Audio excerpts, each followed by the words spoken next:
Welcome everyone to this webinar. The topic of today is that the future of banking has arrived.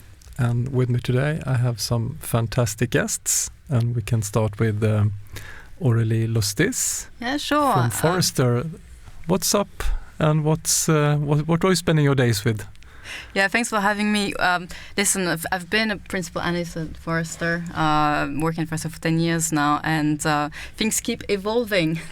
There's no time to rest. So I've been working on digital strategy, so helping clients in financial services accelerate their transformation. But obviously there's also a number of sub-themes we're looking at, things like sustainability, trust, financial well-being.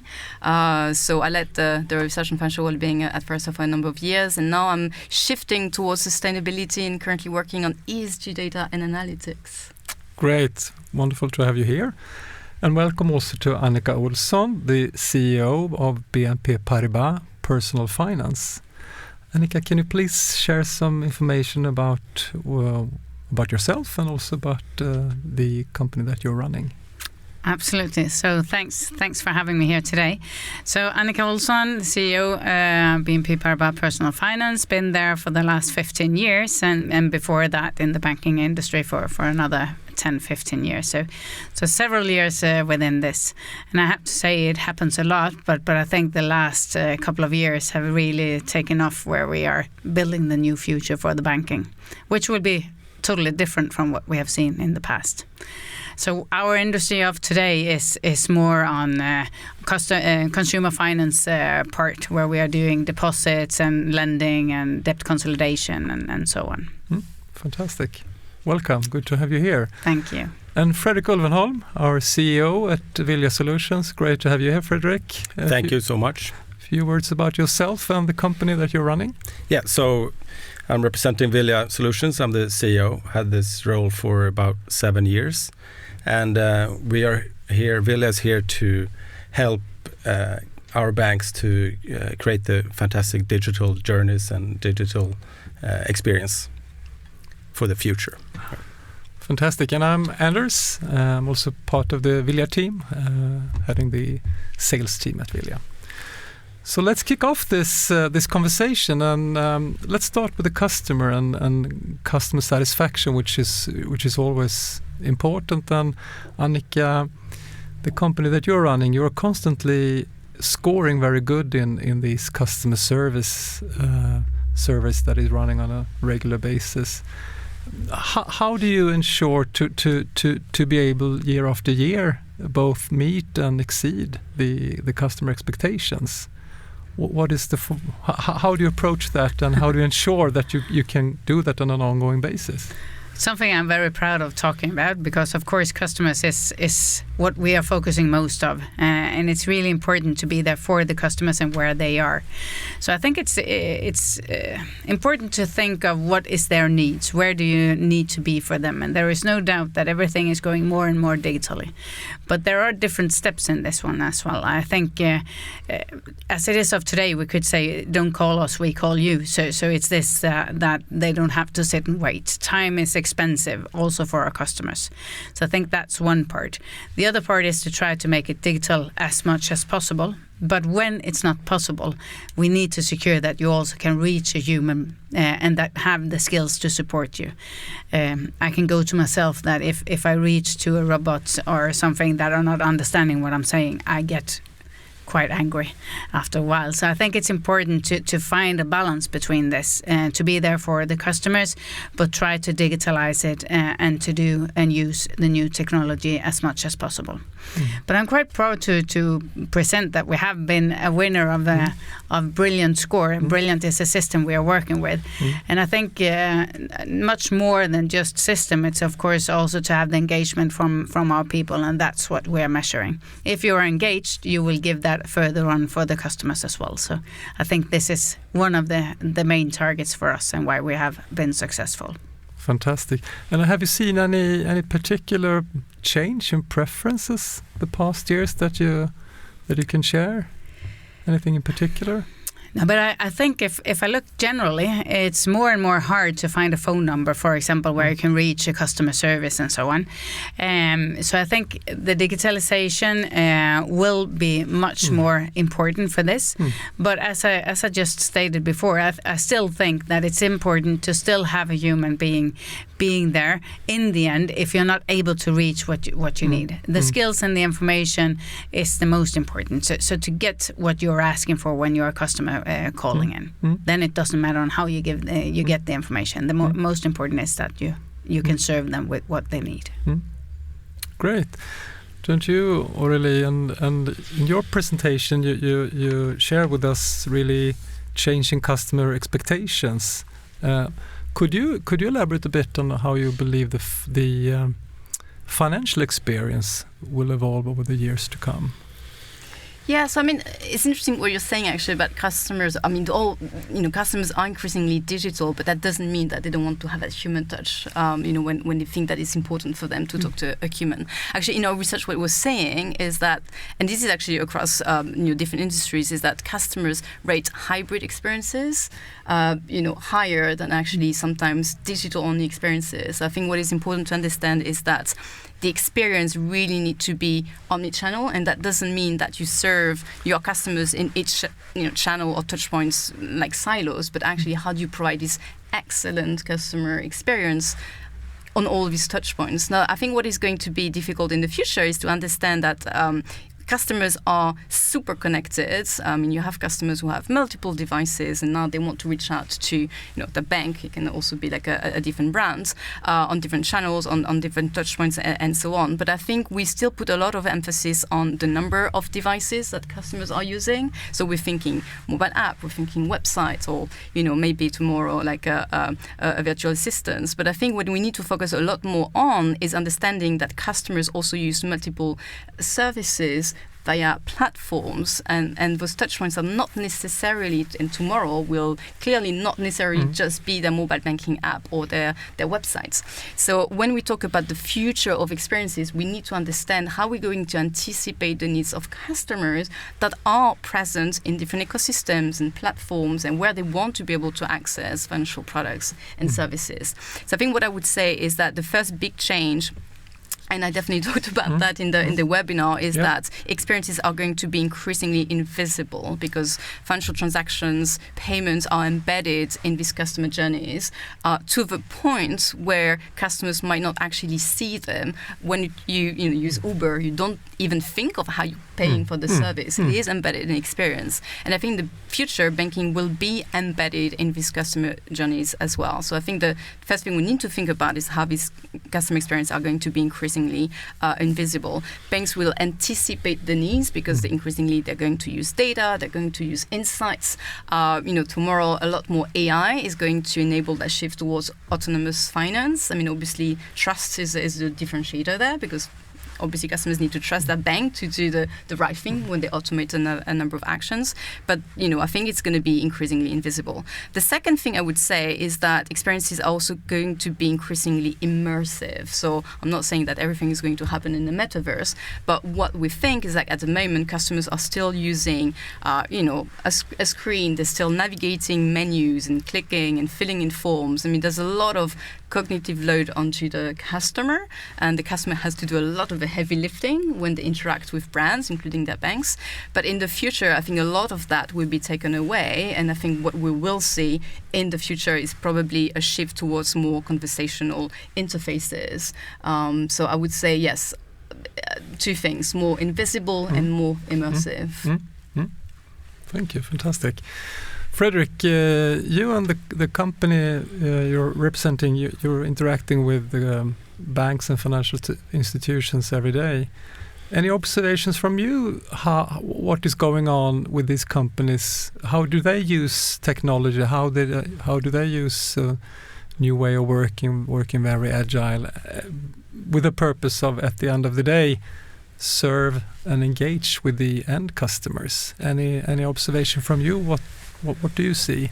Yeah, no, I think to build on what the two prior said here is that we do see that our customers are using a lot more data today than they used before. For instance, PSD2 data to to reach new customer segments and to be more to be able to offer new products that they couldn't before. We also see that the digital experience is going forward fast, particularly in the Nordics. We can see that the digital experience is prevalent in your app and in your phone. So that's where we see that, for instance, an onboarding experience is completely digital today in the Nordics, and that's also true for other markets, but it's a bit more complicated. But here the adoption rate is almost 100% for digital onboarding journey. But there's more journeys to be digitized in the future, of course. Great. Annika, BNP Paribas Personal Finance recently adopted on a cloud banking journey to enable a deposit offering in the Nordics. What were the driving factors for you and the team when you made that decision? I think, and just to respond what Fredrik just mentioned as well, that I think this, with everything that we're moving forward, especially on the PSD2 banking, and now we have seen in the Nordic, we are quite front runner on this. So the process will be so much more seamless and easy for the customers, so we will gather all the information we have behind. So I agree with you, it's going to be a different journey for our customers going forward. Why we have chosen to go with a cloud-based is several reasons behind, but of course one of the bank's missions is to go more on this path going forward. There is no doubt that we will not be able to do everything on our own. So if we could have strong partnerships that could serve us with development that are more of maintenance and have good partnerships and good systems to cover this, that is probably the best future for us. So that's one of the reasons behind choosing this.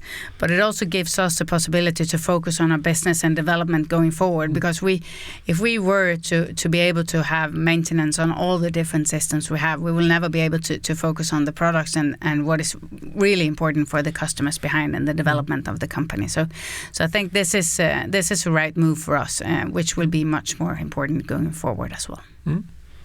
Interesting. And Aurelie, a bit tapping on to that, looking forward, cloud is obviously one part of the future. In your webinar presentation, you outlined how financial products will be more and more customized, and they will be modular, with the purpose of at the end to be very personal in your offering.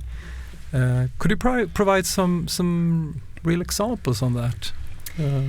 Yeah, so again, I think that's an example of financial services providers want to accelerate their digital transformation, and they realize that with the legacy they have, it's nearly impossible today to go at the same pace as what customers are expecting, but also what the financial landscape is evolving super rapidly, and they need to meet the needs of the market as well.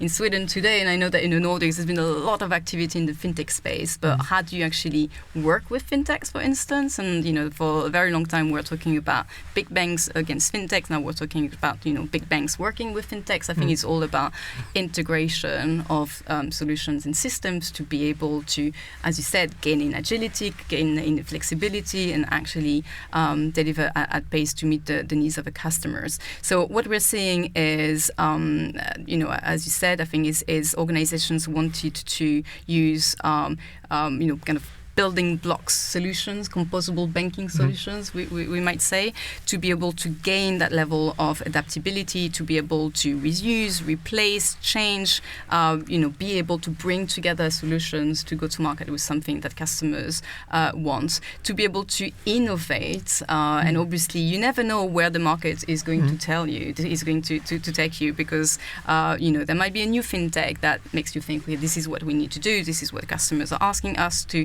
to provide. So how are you going to customize what you're offering to your customer if you don't have that level of agility?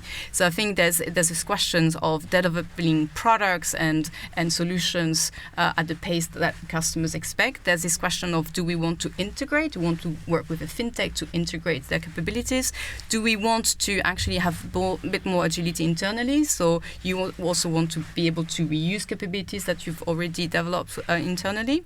And I think a good example is look at a digital bank like Starling Bank in the UK. When they started a few years ago, they had a current account, and I think that's Anne Bowden, who is the founder of the bank, said, look, we're going to have a really good current account, and then we're going to work with third parties, fintech startups, to be able to create that marketplace of products and services that we will create, and customers can choose whether they need like an insurance or mortgage broker solutions and so on. But I think they build the platform to be able to have that level of flexibility, that they can expand and they can bring new partners to the platforms to expand rapidly. Then I think it's also what they've done with their developer portal, right, where they have developers that can actually use the APIs to develop new solutions. Going back to this question of innovation, you can actually use customer data to actually build new solution and innovate. So I think the question of innovation is also really important, and I think this idea of modularity is going to be the enabler of innovation in financial services in the future, for sure. Yeah. I think the scalability for us was also crucial to have with in the thoughts when we moved forward for this one. So I fully agree with you. And Fredrik, representing a cloud banking vendor, how do you envision that a modern cloud banking platform can support what we just heard about, personalized offerings and modular solutions? Yeah, I think the ability for the bank to be able to focus on the new innovative solutions entails that if you have a cloud banking platform which has a high level of flexibility, where you can configure things so you rapidly can move new products to market, is really important. That you have a full set of APIs so you can actually create the journeys that you want on top of this, and that you have integrations with an ecosystem that is ever growing. So you can always have the best of breed to build your products. Turning into another topic of social values, I mean, the Forrester report emphasizes the importance of customer-seeking banks to share the social values. How does BNP Paribas Personal Finance connect with its customer in this specific regard, Annika? So I think, first of all, as you also mentioned, trustworthy. I think this is one of the key elements for us. So the customers have to feel that they are secure, their confidence in their choice of financial partners or loans and whatever it could be. So that's one part of it. But it's also, you could say, social values have a lot of different flavors, but one of those I would say is also what we do is what we say, or what we say is what we do. And I think we just launched a campaign not so long ago where we launched it, Think Ahead. And this is something that we really take into account, that we want to be there for the customers. We want them to think another step, not to only focus on short-term solutions. And we also want to be there individual for each of the customers to see their needs. And sometimes that also force us to say no, because it's probably not the best choice for this customer in the long end. So to be responsible in what we're doing, to go an extra mile to secure that it's the right choice for you as a customer as well, and to be transparent and trustworthy.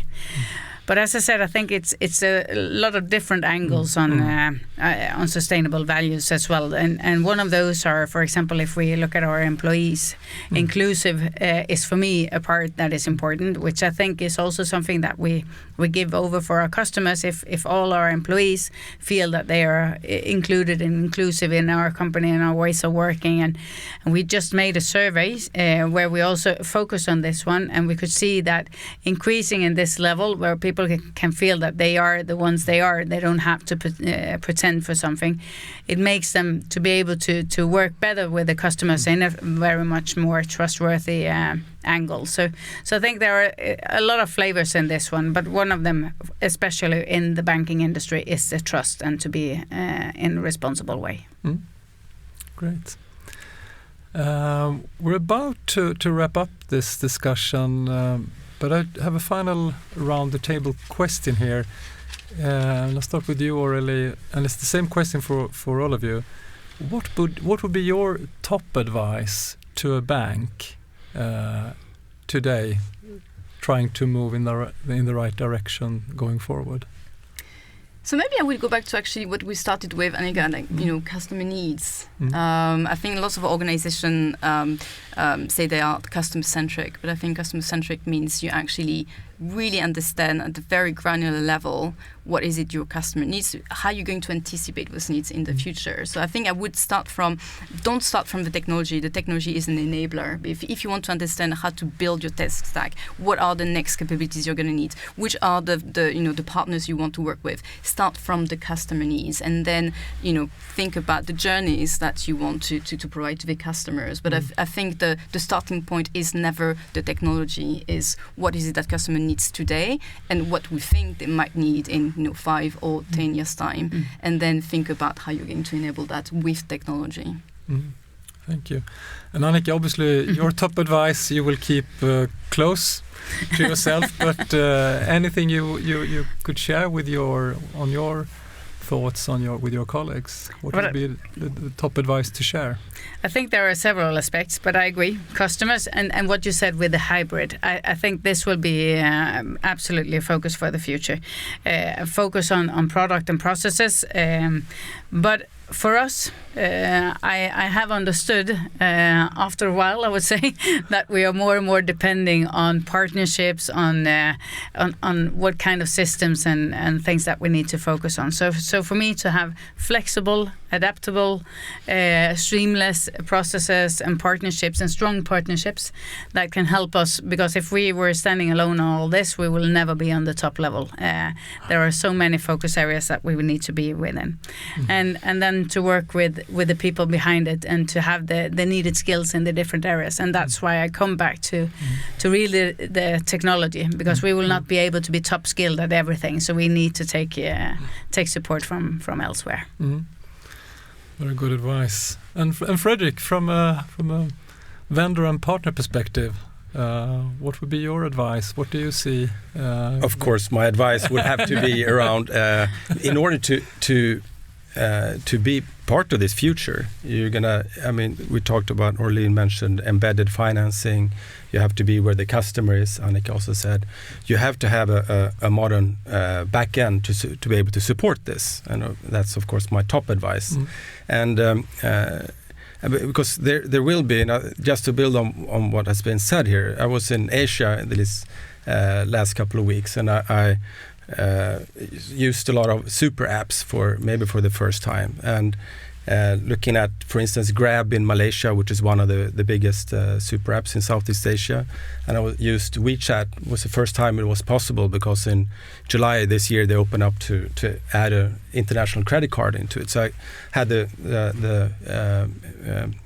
interesting experience to use these apps, and I can see that those things they have super apps and they leapfrogged into that. I think we will leapfrog directly into what I would refer to, our smartphones will become super phones, and we're almost already there in the Nordics, where we have bank ID or digital ID, and you have Apple Pay basically to be able to pay. So you can do those two things that the super apps kind of make it possible to use all other experiences, were the most important things, that you authenticated, you know who this person are, and you're also